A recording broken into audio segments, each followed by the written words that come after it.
Welcome to the Intuition Led Business Podcast. I'm your host, Christie Turley, and today I have a special guest.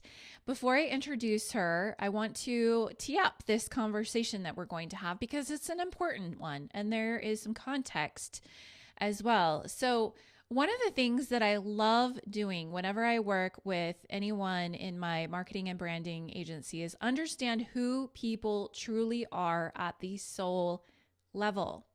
And you might think, well, easy enough.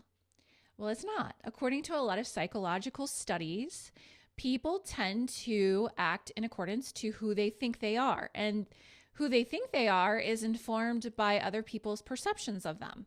And this can start from when you're really young, from your parents to your teachers and your young friends, all the way to now you're in business. Now you have a whole career behind you and in front of you. You've had clients and teams and customers and colleagues who have all formed an opinion of you. And that reflects back onto you. That becomes part of who you think you are. It starts to feed your identity. Well, only one problem with that.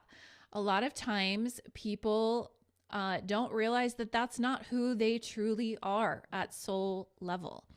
And that's what I love to discover, because when you understand that, your marketing, your branding is so much more authentic. And that's exactly what Christine brings to the sales conversation.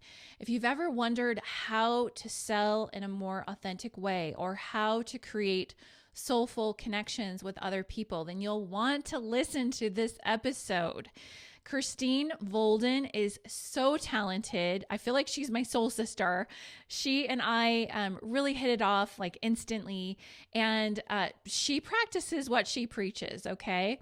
And so, yeah, if you want to know what creating a soulful connection really is, what authenticity really is, and what the mindset of a successful salesperson is, and even a little bit about her quiet selling method, which I love that name, then listen up. So I'm going to introduce our guest. Christine Volden is a sales and marketing consultant and owner of soulfulselling.com. She has over 15 years of experience in selling and managing sales teams, and has created online sales training courses viewed by over 500,000 people. Christine helps small business owners and entrepreneurs build confidence in sales and build powerful sales team with the quiet selling method. Okay, here we go. Let's go ahead and dive in. All right, welcome, Christine, to the show. Thanks. So glad to be here.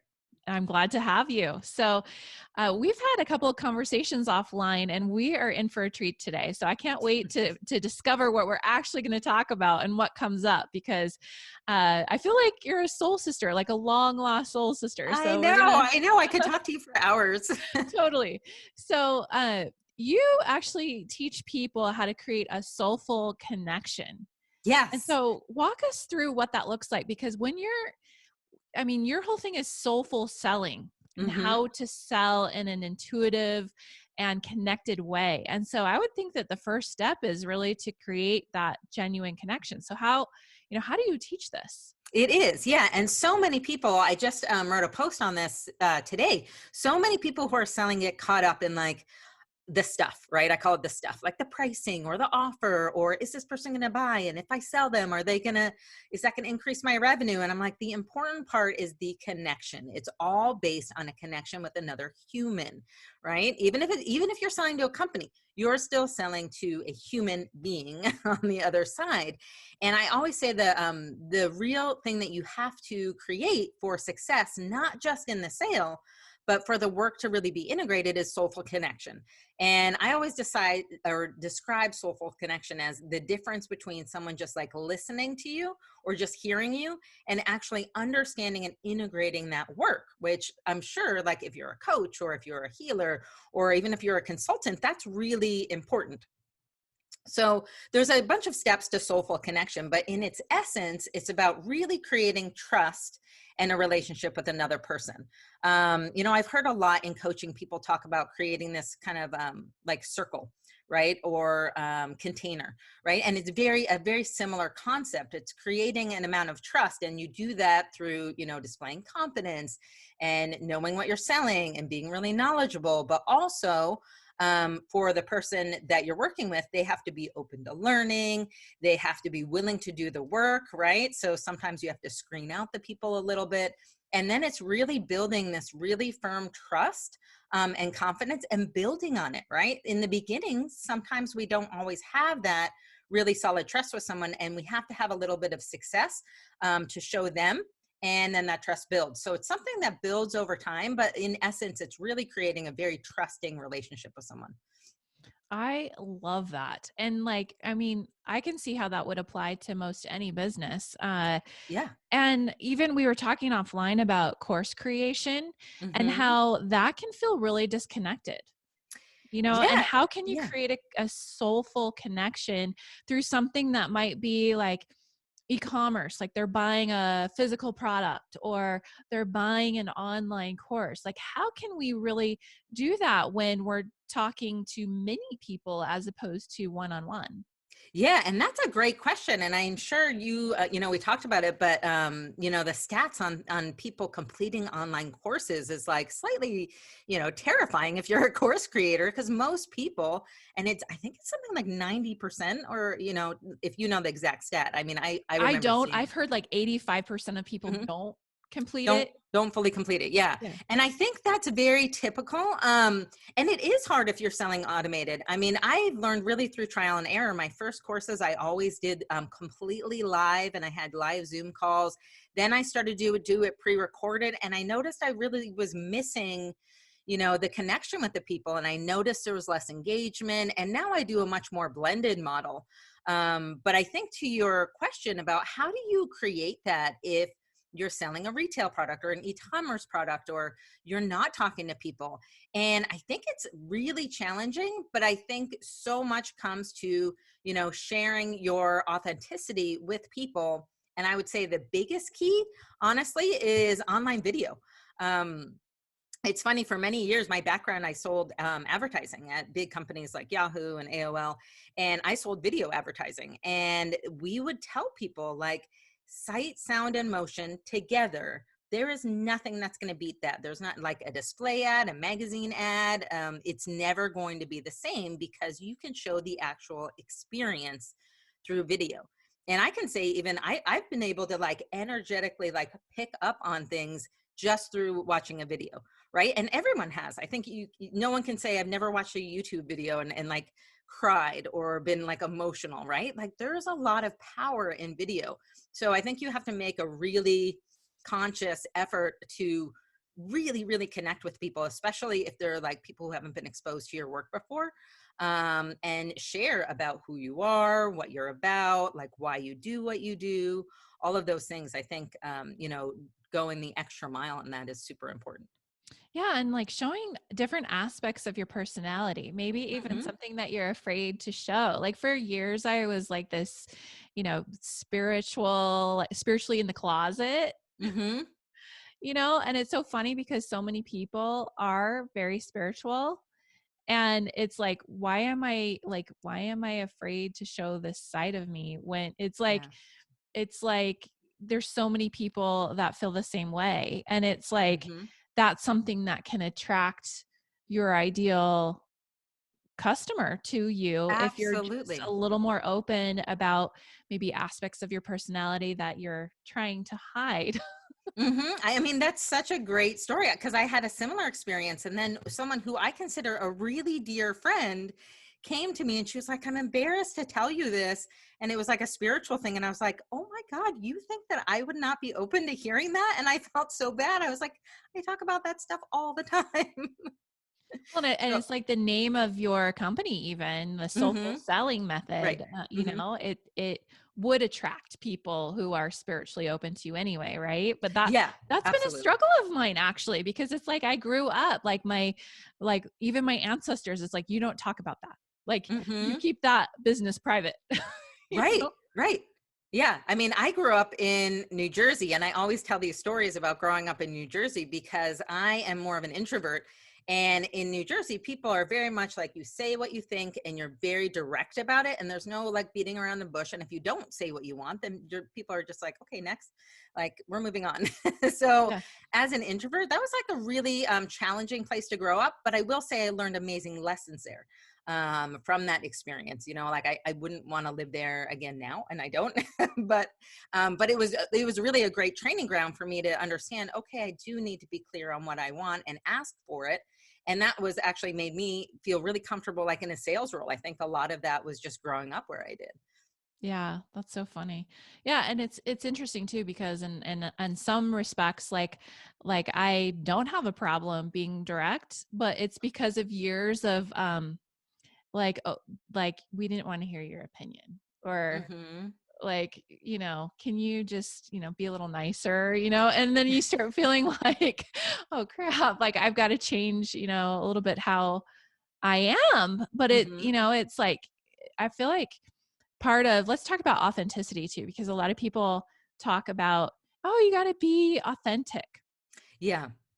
And I actually had a guest on, I just released the episode, Drew Manning, and he said he was in a mastermind, and someone asked, who in here is trying to be more authentic with their marketing, and like the whole room raised their hand, and he's like, well, that's your problem, because you don't try to be authentic, you just are.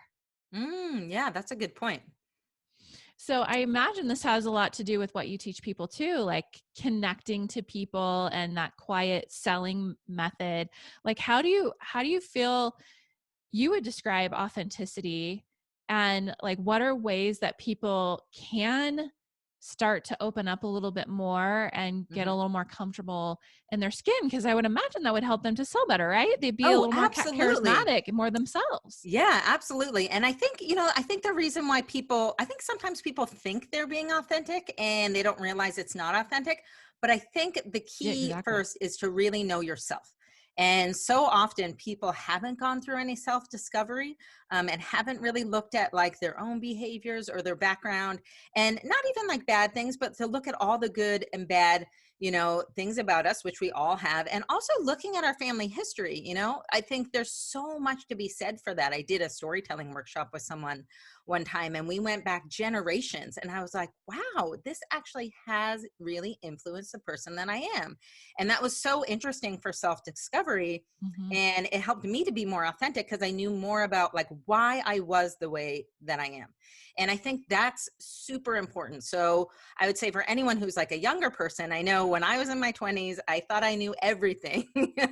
But I think when you're at the point where you realize like there's so much you don't know, Hmm. then you're at the place where you can say, yeah, I know that I do know some things, but there's a lot more that I can learn. So I think self-discovery first is a great place to go. And then I always ask questions to people. I'm like, well, what scares you the most? Like, what's a thing that you never tell people that you're like scared to tell, or you're scared to share, or you're embarrassed of? Because I'm like, that's a start. Hmm. And usually it's something like, I have a very well-known coaching friend who never got her official coaching certification.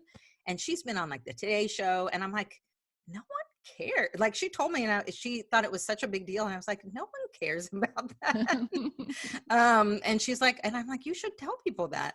And I think she did. This was a long time ago. And for me, I know for many years I was scared to tell people I was fired. That's why I eventually started my business, because I was like, I would have loved to have more planning in place and like have done it at the right time. But it was like the universe kind of decided for me, like, you're fired. You're not going to do this anymore.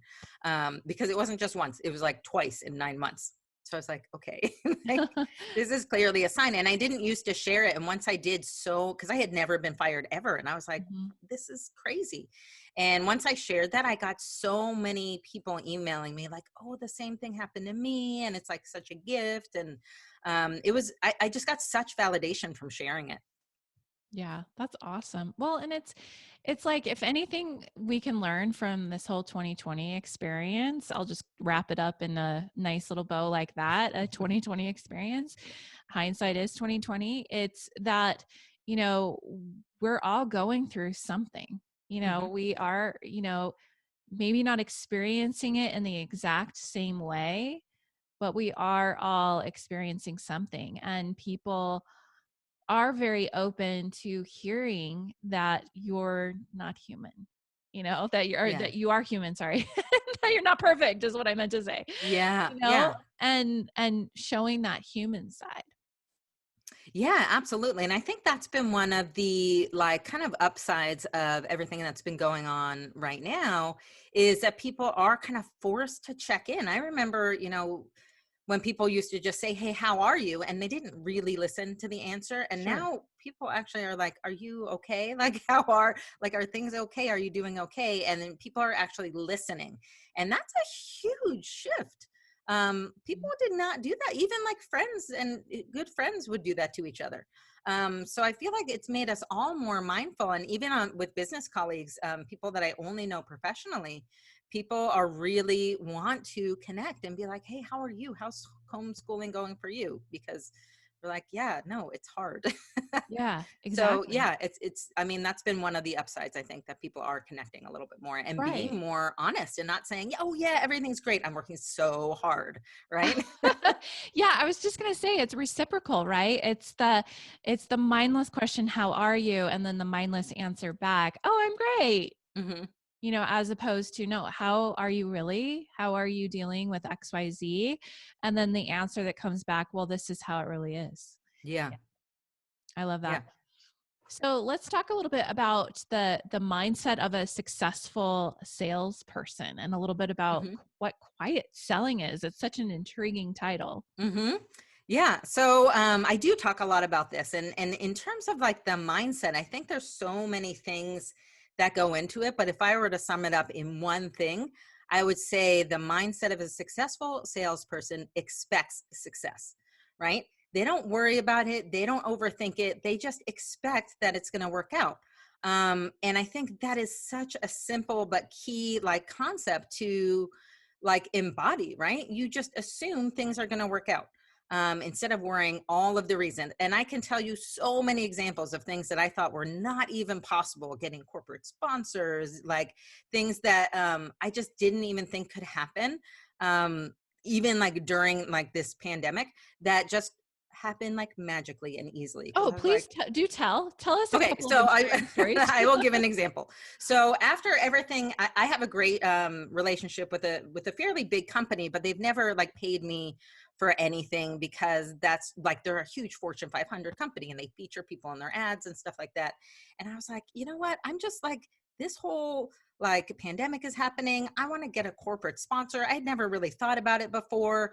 And usually this process, and I know from experience would take months and months, like maybe 6 months. I know when I was trying to sell to Toyota, for example, it took me a year to just get a phone call back. And that was like sending materials every month. I mean, that is the job of a salesperson. And you kind of like work that into your flow, like, hey, some really big clients are going to take a long time. I would say this one big company, start to finish, took 3 weeks to close, a huge like cash amount in my bank account. Not only did they not put me through their legal billing, because they told me, they said, I don't want you to have to get approved by our like accounting company. So I'm just going to pay you directly and get reimbursed. And do you need me to pay for your like PayPal fees? I was like, seriously? Like they offered to pay. I'm like, okay, like I'm not going to turn that down. So it was, I mean, I have never had that experience ever when I worked for big companies. And it was like start to finish a 3-week corporate sponsorship. And I was amazed. And they paid all my, my accounting fees or billing processing Amazing. fees. So that was amazing. And, but I think these kinds of things are possible if you believe, hey, anything is possible and I expect success. So, I mean, that is just one story, but I have so many more that I could share just from me and from my clients of amazing things that happen. Yeah. Um, Okay, so I want you to break down that expect success a little bit more because there's more to it than meets the eye, right? Totally. So like Yes, one thing off the absolutely. top of my head, and I want you to fill in the blanks. So I'll give you an example is like Mhm. detaching from outcomes. Yes, that is actually a huge one. You're so good. So yes, I always say, and another like story that just pops into my head is that there was a woman who worked for a nonprofit, and they were about to go out of business, and she needed like $1 million plus check to keep the doors open. And she was really struggling. It was really difficult. And she was telling this to a friend. And I think she did mention the amount. And the friend was like, well, how much do you need? Because she was just confiding in her friend. And she told her the amount. And the woman said, like, I'll write you a check tomorrow. And she's like, what? And she was like, you don't know anything about me. I actually have, like, I don't talk about it, but I have a lot of family wealth. I'd love to support you. And it was done. And I say that's a perfect example of not having expectations about someone or something or a situation, because you have no idea, right? You have no idea what's possible. You have no idea if a client that you call who you think doesn't have any money, or you create this perception in your head based on who knows, on whatever your beliefs are, and you don't think that person can afford it, or vice versa. You think, oh, it's a slam dunk. This person, like, totally has the money. I think it's a great fit. And both of those are not like the right, I would say, like Mm-hmm. energy to move forward with in conversations with people. So I always say, like, don't have any expectation. Your only goal in a conversation with someone, especially a sales conversation, is to provide value and to serve them, however that looks to you. And I think for a lot of people, that's maybe giving a little bit of consulting advice, being someone who listens. But I'm like, that is the only goal. Your goal isn't to like close the sale on the call. It is just to provide value and to serve. And when you come from that place, it changes, first of all, your energy, and it changes the way that the phone call is run.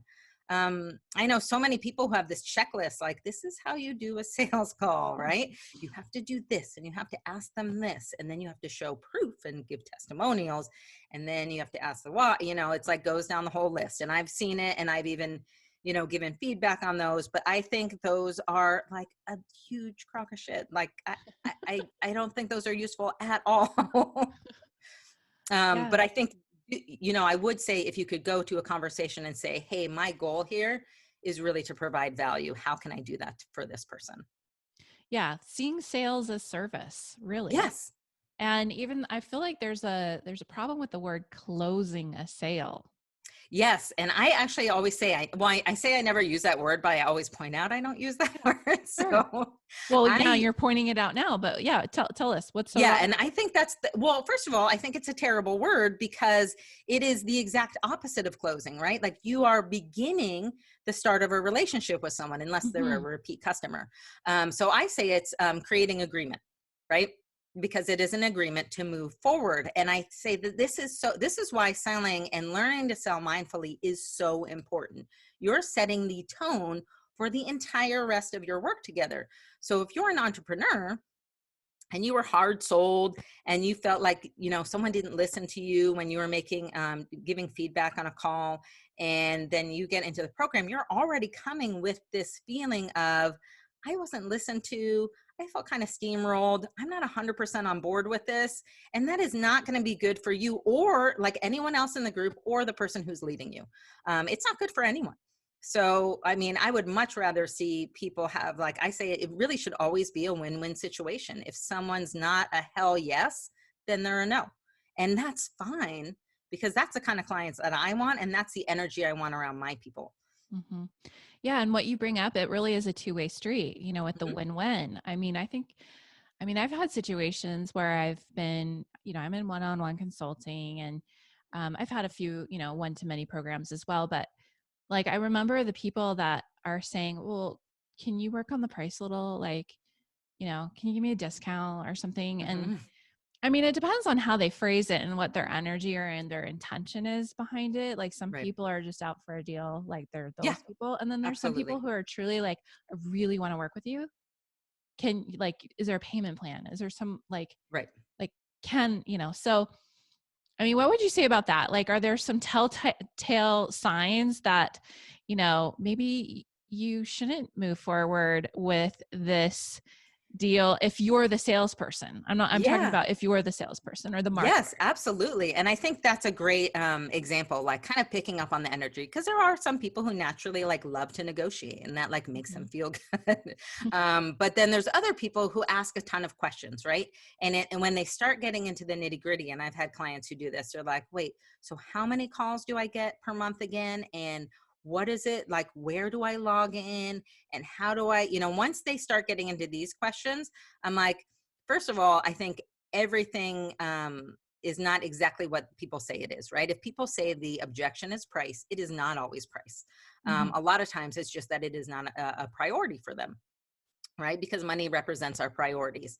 So, I will ask people, and if someone gets into the details of me or like, well, what about this? Or they start going back and forth with these questions, I can tell they're either talking themselves out of it or they're just like in their head so much.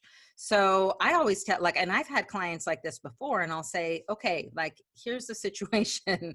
Like, I've answered all your questions. It does not matter if I'm doing like a 45-minute call or like how many emails I answer. Like, that does not matter.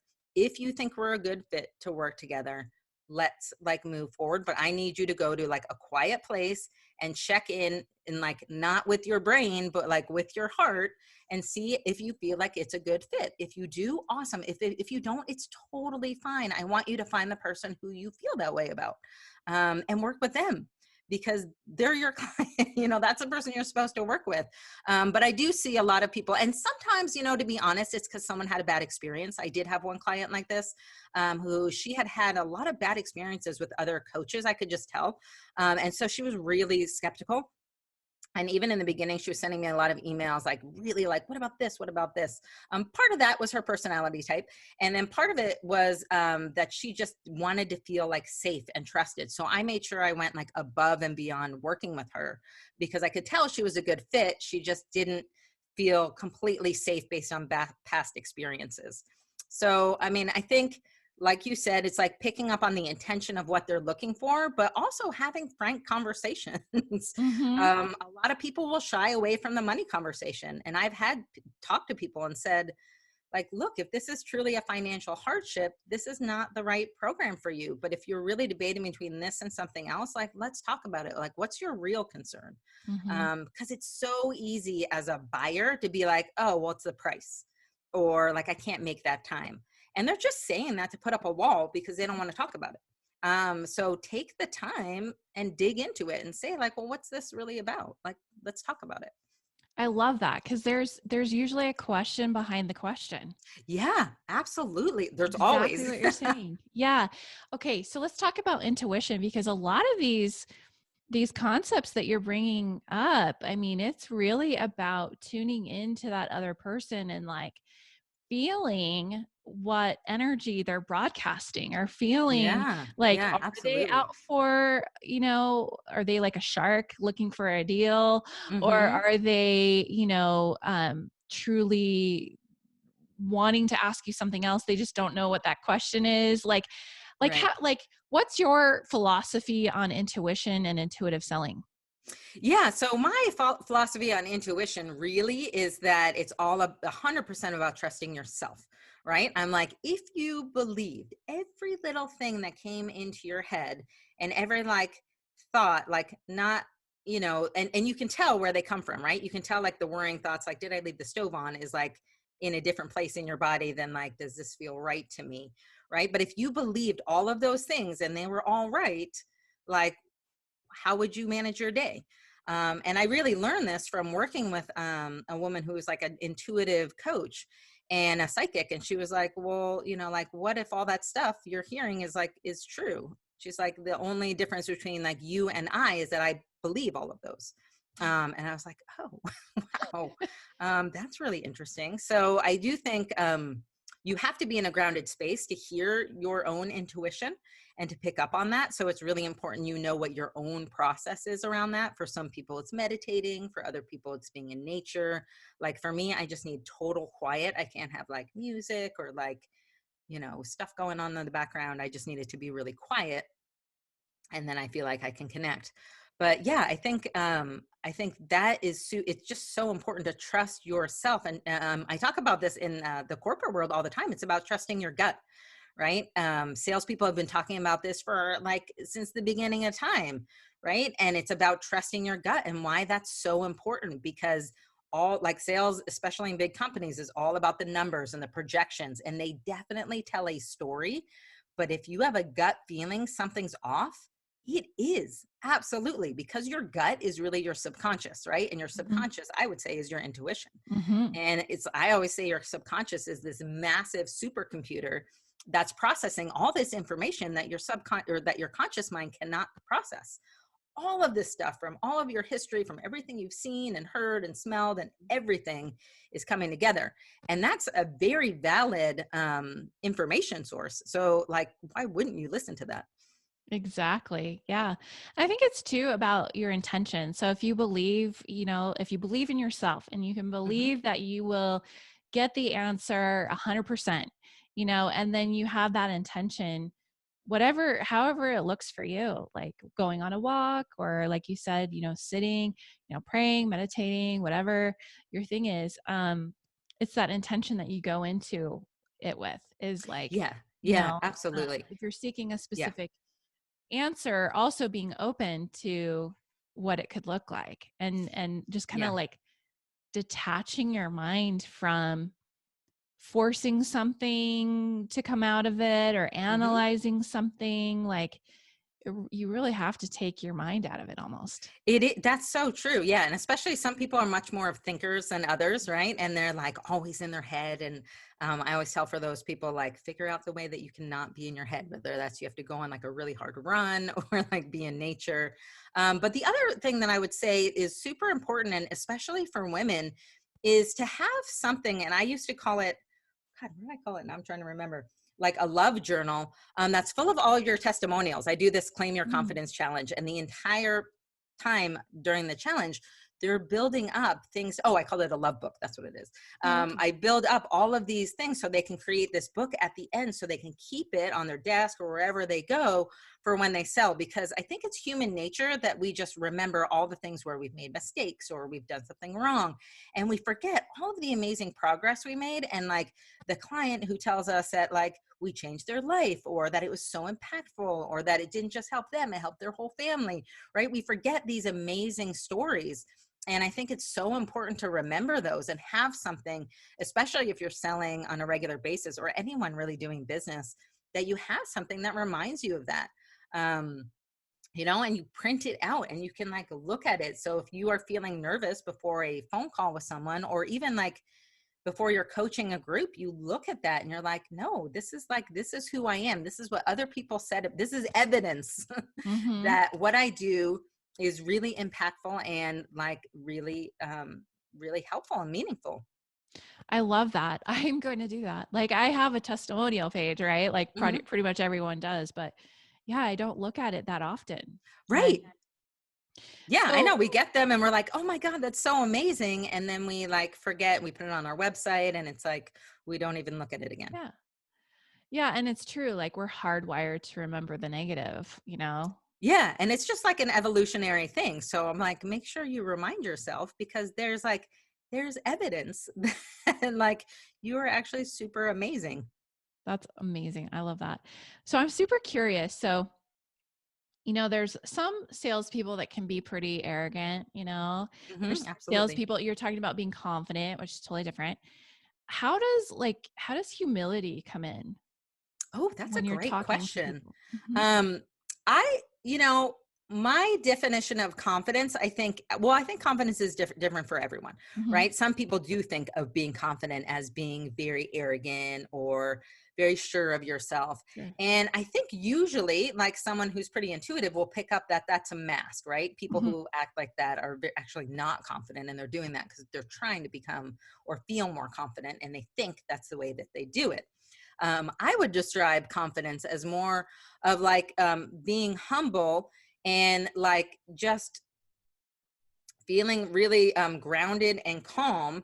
And I'm trying to think of the word now, because I think of like the wise grandmother, right? And I think a lot of people know, like, if it's not your grandmother, a wise grandmother. That's what I always picture when I think of confidence, because I think this is a person who is not going to like, create a big fight or try to make a big argument. They just have this knowing, right? And they are very confident, and they have this energy that emanates like calmness and knowing and confidence, but it's very quiet. And I think that to me is the version of confidence that I feel like is very authentic, because if you are confident, you don't have to convince someone of something. You don't have to like make an argument. You don't have to debate. It's just, it's a knowing. And I think that like, if you can strive for that kind of confidence, which is always on a scale, right? We're always fluctuating in our confidence levels. Like, and there's so many factors that go into it, whether it's the person that we're speaking to or our situation or the day we're having. There's so many factors. And so I think it's important to recognize that as well, that it's something that's like never 100% or 0%. We're always working on it and getting better. But like to have that quiet confidence is just to have that like inner knowing. I love that. I love that. So, I mean, this probably goes into your whole quiet selling method too, right? So Yeah. tell me why you created that. Like, what was the epiphany you had? Yes, I remember the exact epiphany. So I used to teach, so I worked in sales for many, many years at big companies and startups, because I work in the San Francisco area. And so I knew I wanted to create this online program to teach selling, because I had met all of these coaches. I went to a coaching convention for life coaches, and because I thought maybe I wanted to do that as a career change after I got fired. But I went there and realized, you know what, like these people are meant to be coaches, but that I just knew, I was like, it's something like that, but not, this is not it. And then I would talk to them, and I could see there was so much resistance around asking for money, around even talking about selling. They wouldn't even use the word sales. They would call it enrollment, which I was like, huh, that's interesting. And I was like, wow, I could really help these people. And these people are all doing what they're meant to be doing. So I had a really big epiphany then. But I started out just pitching kind of services to women, and it was okay, but I could just feel that it wasn't really landing for some reason, and I couldn't figure it out why. And I was at this big marketing conference, and I kept hearing this word introvert like pop up, like someone next to me was saying it. The guy on stage was like, "I'm an introvert," and I'm like, wait, I'm an introvert. And I'm like, whoa, wait a minute. I realized that my entire experience working in corporate America, the thing that was different and the biggest challenge for me was not being a woman, it was being an introvert. And I was like, oh, what if I sold, and talked about selling for introverts? And I did like some simple lead magnet on Facebook, and it was like hundreds and hundreds of comments. Then I wrote an article on LinkedIn about why introverts are the best salespeople, and it was like 100,000 like people viewed it in like a few weeks. It went crazy, and I'm like, okay, I think I might be onto something here. So I originally developed it for introverts, but I realized that first of all, not everyone who is an introvert even identifies as an introvert, which is fine. People have different interpretations of that word, but also there are so many people, even if you're not an introvert, who sell to introverts, right? Because we are a pretty big part of the population, Mm-hmm. and it's really useful to know. So I thought, let me just take kind of how I've adapted my sales method, like as an introvert, and I'm going to explain how I do it, because I think it applies to everyone. And like, even if you are an extrovert, it's going to work great for you. So that was kind of like the original like idea behind it, and why I created it, because I went in the bookstores, and I have been to many, many, many sales trainings, and I never saw anyone who didn't just talk about like, here's the 4 steps of the sales funnel, here's how you negotiate. Like, no one talked about how do you deal with when you got rejected like 10 times in a row. What do you do when you're having a bad day? What do you do when you're like crying because you think you're not going to meet your goal and you're not going to get any new clients? Like, how do you deal with that? Even calling someone when you're having such a bad day, like no one talks about any of that. So that was really my goal, was to kind of fill that gap too. I love that. So, do you want to go into any of that? Any more into depth on the quiet selling, or? We can wrap up too. We're like pretty much at time. So Yeah, I mean, I can go into it a little bit. I mean, at a very high yeah. level. Yeah, sure. Let's do it. Yeah. Okay. So I really look at the sales funnel, and a lot of people really like break it into all these steps, but I just have this philosophy that everything can and is simple. So I just teach the basics. So you could say that I'm teaching sales 101, but I really think that's all you need. I've seen a lot of sales books where they're about negotiation or spin selling or some kind of method. And it's a lot of like, I feel like stuff that's obvious, and that's just one part of the sales funnel. So I call it the abundance funnel. And there's really just 4 I love steps. So that. it's number 1, creating awareness, right? And just building awareness amongst, like the people who you want to buy. So there's a lot that goes into it, and I explain that. But it's knowing like who your people are, and, knowing who your people are not, and finding that like sweet spot. And then it's about creating interest and intrigue. And I think that is especially important in today's world, because there is so much information on the internet. You can be interesting, but you have to have something intriguing, right? Something that's going to catch someone's eye, right? Like quiet and selling don't usually go together in the same sentence. So people are just curious, like, what is that? And so that's, I think, really important. And then, you do need to make an offer. So I always say, like, you have to know what your offer is, have an offer created, and then offer it to people. So often as entrepreneurs or like new entrepreneurs, people are just not making enough offers. They're just like, they're making maybe 1 or 2 offers a week, when they should be making like 100 or at least 20 if they want to get any kind of traction. So we talk about making an offer. And then the last step is, creating that mutual agreement where it's a win-win, and making sure that there's a process for, integrating them as a client. Because I've been in many experiences where I've been sold something and then I felt like I was dropped, right? Like nothing else happened, or I was passed off, and then the energy shifted. And then it was all about like, oh, well, we sold you. Now we're not going to give you any more attention. And talk to you. And so I think that, and I don't even think that that's always intentional, to be honest. I think often that is very bad planning. So my goal of explaining kind of the abundance funnel is just to have people understand the basics and have realistic expectations. Most people cannot be closed on one phone call. They cannot be like sold from a Facebook ad directly to a high-end program. If they are, it's because there is so much work that is done in the background, right? So people who are teaching this method, I feel like, are really doing a disservice, because they're not setting realistic expectations for people. Can you do it? Yes, but there is a lot more that goes into it than just putting up a Facebook ad and getting someone on the phone, right? There are like 100 other steps that if somebody is doing that successfully, that I hope that they're sharing. And then there's the entire process of bringing someone on as a client. So that's kind of the essence of the quiet selling method at a very high level. I love it. That was amazing. So how can people learn more about you? And then after you tell us that, how about you end with your final nugget of wisdom? Oh, okay, perfect.